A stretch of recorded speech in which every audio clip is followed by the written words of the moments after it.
Good morning. So in our class today we are going to talk about beverages. So I hope you've all heard about beverages, and from my definition, a beverage is a type of drink that is consumed other than water, and there are two main types of beverages, that is alcoholic beverages and non-alcoholic beverages. So just to say something about alcoholic beverages, these are beverages that contain ethanol content, and non-alcoholic beverages, these are the type of beverages that do not have any alcohol content. Just like I was saying, alcoholic beverages are drinks that they are approved for human consumption, only that they have a portion of ethanol in them.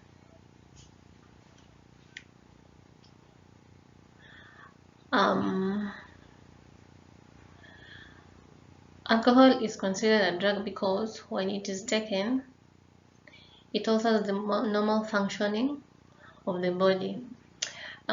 In these alcoholic beverages, during their processing, we are told that they're only supposed to consume up to a certain percentage, that is during manufacturing. Only a certain percentage is supposed to be consumed by humans. Overconsumption of alcohol may also lead to some dysfunctioning in the body. For example, liver cirrhosis may occur due to overconsumption of alcohol, or you may feel lightheaded and drunkenness, things like that. Excuse me. Things like that may happen when ethanol is consumed in a large amount. Moving forward, we are looking at non-alcoholic beverages. So non-alcoholic beverages are those that lack ethanol, and some are referred to as temperance drinks. We call them temperance drink because they do not interfere with any normal functioning of the body. For example, tea, coffee, and cocoa. These are drinks that we just take because they're refreshing to the body. Some may also be like soft drinks, soda, syrups, things like those ones. Moving forward,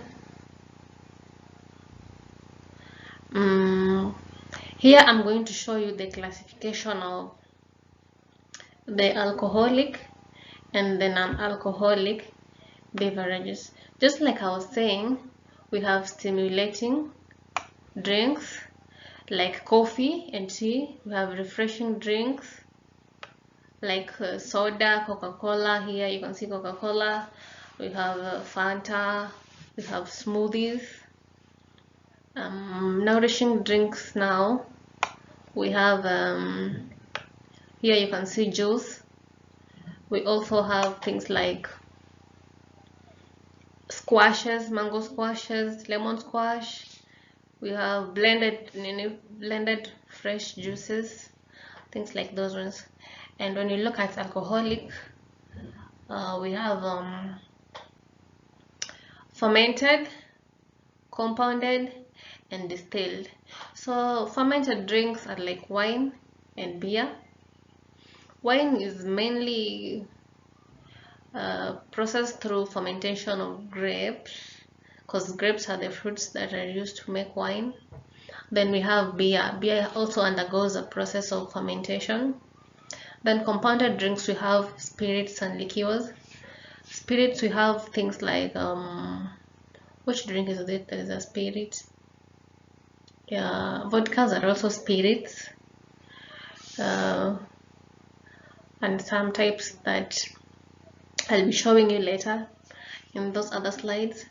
Then we have distilled, the ones that are processed through distillation. Now distillation has a wider variety. As you can see, we have rum, we have brandy, we have tequila, we have whiskey, we have vodka, and we have gin. But overall, most of the drinks are made through fermentation as a main process. Now moving forward, we are going to look at the production of alcoholic and non-alcoholic beverages.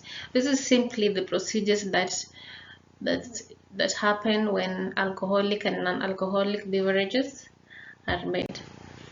Now we're going to start with the production of alcoholic beverages, and as you can see,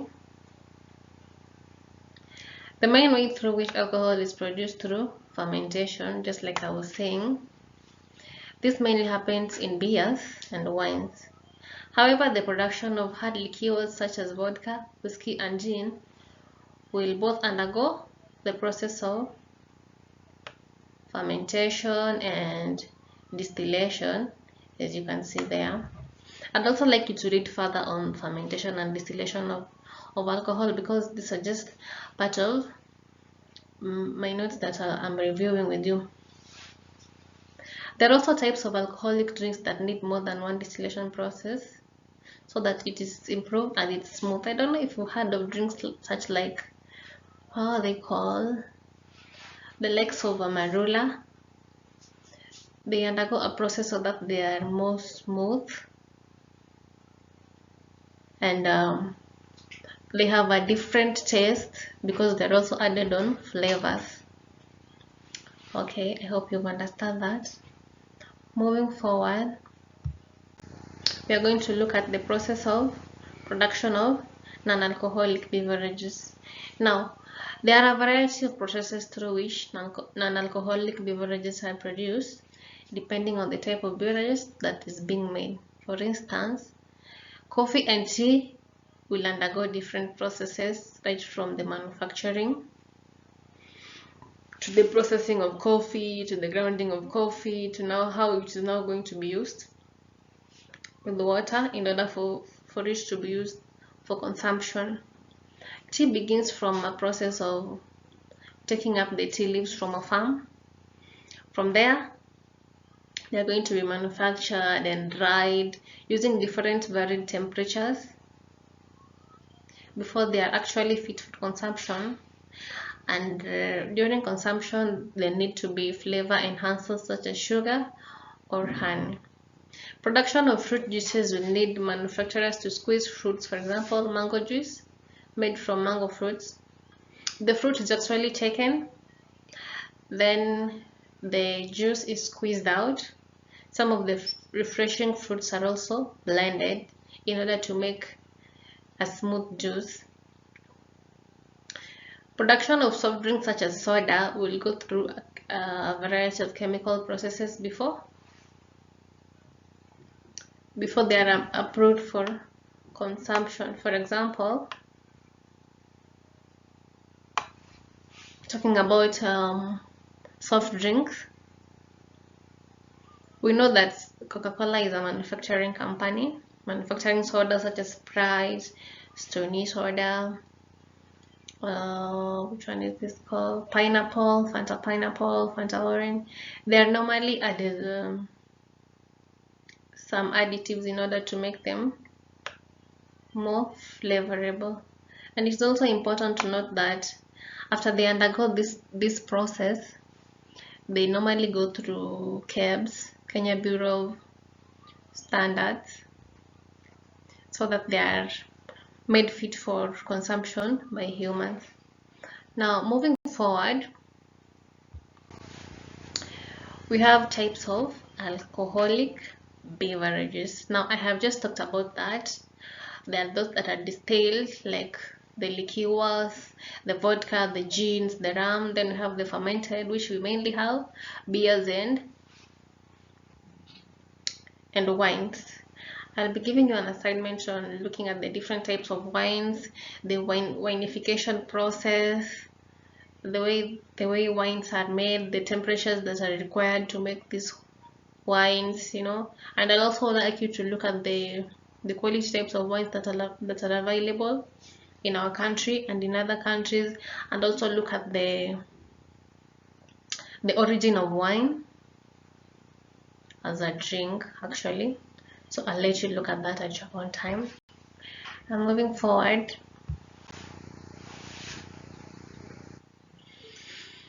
as I had said earlier, another way that alcohol is made is through distillation. And I had given you just an example of the different kind of drinks that are made through distillation process, but now I want us to look at them one by one. Now we'll start with vodka. Now is made from fermenting cereal grains or potatoes. Whiskey is also made from fermenting of grain mash. Now when we say fermenting cereal grains or potatoes, this means the cereal grains and the potatoes are put together, and they are spiced up with different ingredients, and then they are actually fermented. Now let's look at brandy. Brandy is made from fermenting various fruits, normally from grains, but a variety of other fruits can also be used. Apart from the grains, we have cloves that can also be added. We also have this other type of fruit that can be added. We have strawberries just to add the flavor. This can also be used in making of brandy. Now let us move to rum. Rum is alcohol that is made from sugarcane juice, and then it is aged in barrels. I don't know if you have seen, but barrels are actually, they look like drums, but they are normally made with some type of material that makes them stay longer, and they can be stored for a very long time. These barrels are also used to store the wines during the fermentation process. Now let us look at gin. Gin is alcohol that is made from fermenting and distilling grains or malts and combined with juniper berries. Juniper berries are sometimes, they're just berries, but they are a special kind of berries that are only used to make gin. As I've said, they also just go through the normal process, which is fermenting and distilling of grains, and they can be stored for a very long time because they don't go bad. They don't go bad because of the various ingredients that are used to process this kind of drinks. I hope you have understood that part, and I'd also like you to go through your books and have further notes on the process of making this kind of drinks. Moving forward, I had talked about the beers and the wine. We said that they are made through the process of fermentation.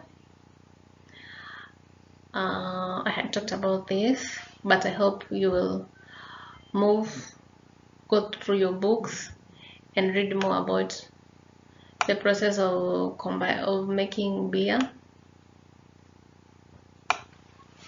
and wine. Generally, they go through the process of fermentation. Wine goes through the process of fermenting grapes, and beer goes through the process of combining water, yeast, hops, and barley. And the general process is fermentation. Fermentation is generally putting together these ingredients. Yeast is normally used to ferment. Putting together all these ingredients and making them stay there for a longer time until they are fit for consumption. Now moving forward, we are looking at the types of non-alcoholic beverages, and we had said they are stimulating, refreshing, and nourishing. Stimulating drinks are drinks like coffee. They just stimulate the body a little. Coffee and tea, They have agents that are used to stimulate the body, such as coffee and tea. The refreshing drinks, we have drinks like smoothies, and the soft drinks like milk, vanilla shakes, ice creams, milkshakes. These are just drinks that you take just to refreshen your body. Now, the nourishing drinks are drinks that contain a little bit of vitamin in them, just for the body. For example, the squashes, I've talked about the squashes, the blended juices, the which one is this again that have lemon juice. These are just that just take to nourish the body. I'll be showing you examples of these drinks in my other slides. Stimulating beverages, physical and mental conditions of the body, like I was saying. Moving forward, I've shown you the pictures of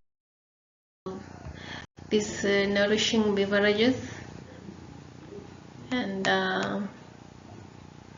I would also like to work on that assignment and send it to me. I hope you had a wonderful class. I hope you'll take note of the different type of beverages that I have talked about. I'd also like you to do more research on the various types of drinks and beverages. Now, with that, I think it's the end of our class, and have a good day. Thank you.